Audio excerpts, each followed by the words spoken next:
Well, thank you very much, and let me start with a disclaimer. I only had to walk 10 minutes to get to the conference, so I guess I cannot argue that distance was what drove me here. But what drove me here was a belief that this issue of partnerships is partnerships between the United Nations and the private sector is at the heart of the success or the failure of our common agenda called Sustainable Development Goals 2030.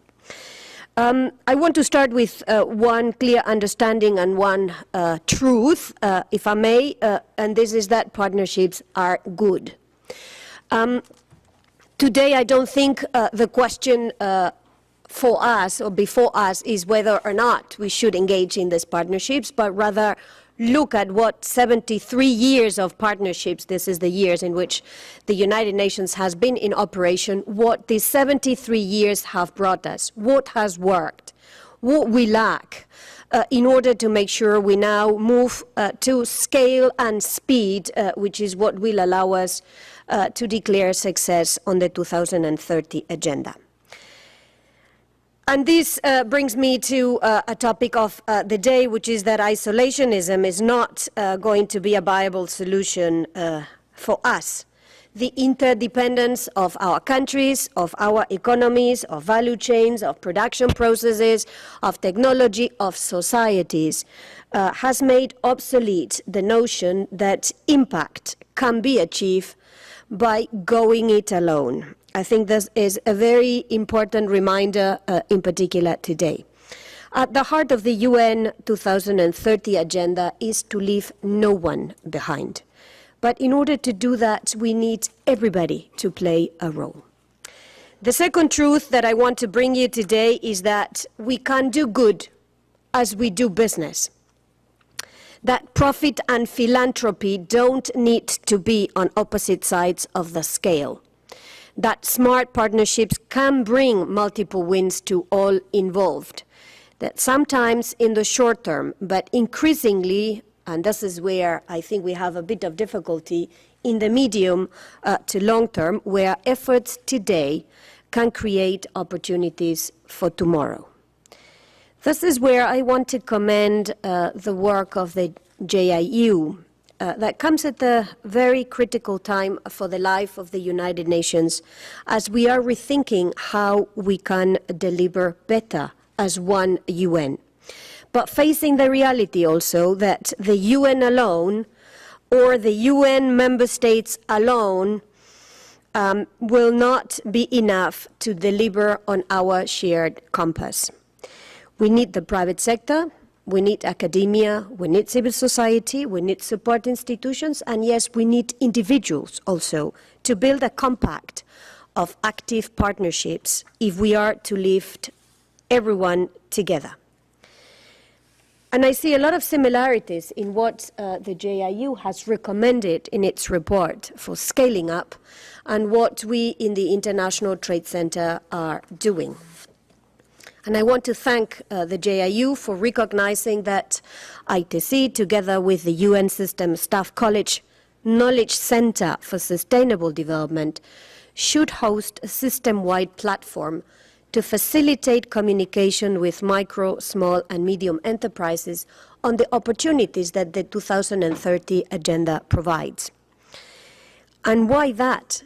Because the micro, small, and medium enterprises are also private sector. Actually, they are the largest part of the private sector in any of our economies.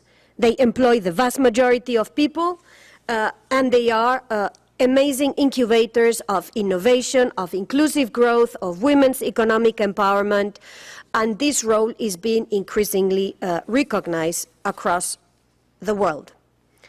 At ITC, maybe this is because this is our raison d'etre, we think we need to focus a bit more on micro, small, and medium enterprises.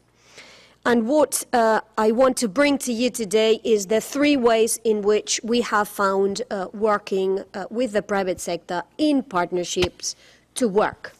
One, working with the private sector as markets or as investors. Two, That actually is the role of the private sector at the end of the day. Two is working with the private sector as a funder. Three is working with the private sector in a partnership to share knowledge, expertise, know-how, some sort of in-kind support from the private sector. Let me start with the first one, private sector as markets or investors. Our work on fashion, ethical fashion, in Kenya, in Haiti, in Mali, in Pakistan, in Vanuatu, is one example of how this partnership works on the ground, connecting thousands of talented but marginalized artisans, majority of which are, by the way, women, to international fashion companies. This is not charity. This is about the quality of the inputs, this is about the skills of the entrepreneurs, this is about reliability of supply, which are at the core of the relationship. And the results have been transformational, increasing incomes by tenfold, children receiving education, and generational job creation. The same can be said of other sectors, such as agriculture, work we've done in Ghana on cocoa, or in Rwanda on coffee, or IT services in Bangladesh. The private sector can also contribute towards the 2030 agenda by investing, in particular in the base of the pyramid.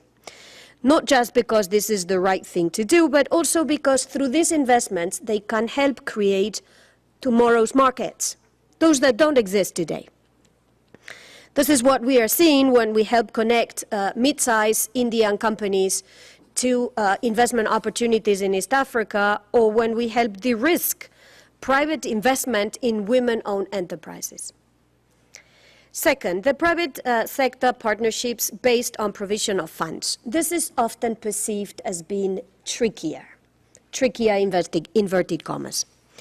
The UN has recognized that if we want to develop this kind of cooperation with the business community, we will have to change. We will have to modernize our procedures. And I am pleased to see that this is a priority in the UN reform process. This is an agenda that we in the ITC have wholeheartedly embraced. This is something that we see happening, for example, with private sector contributing funds to develop global public goods to ensure more sustainable, more transparent value chains. Three, the area where we see a big increase in partnerships with the private sector is in the provision of in-kind contributions through knowledge, through experience, through know-how with companies such as DHL, eBay, Maersk, Barclays, or through joint advocacy. Sometimes it all has to start with convincing, putting on the table convincing arguments. And when I talk of the private sector, I also refer to foundations, which at the end of the day are very often the other side of the same coin. But what is important to take from all of these examples and many more is that they are replicable and scalable. The UN offers a brand, a very well-respected brand. We are neutral. Our focus is on eradicating poverty and building inclusive and sustainable societies and a future for all. We can go to places and we can do things that many others simply cannot. But on the other hand, the whole is far greater than the sum of its parts. This is our experience. We've tried to capture this in a small brochure that you find outside the room. We hope that our own experiences and our own learning can help others. The business community, whether it's global, whether it's regional, whether it is local, can bring expertise, it can bring innovation, it can bring opportunities that we in the UN may simply be unable to do. In a period where we all need to show results, when we want to show the greatest impact, there is only one solution. It's what I call a compact of the willing, which remains faithful to the 2030 goals, which takes acceptable risks, which is willing to invest in short term for medium and long-term results and gains, and which recognizes that sometimes the race really is not about the swift, but true impact can come from endurance. So thanks again for the invitation, and looking forward to the continuation of this debate.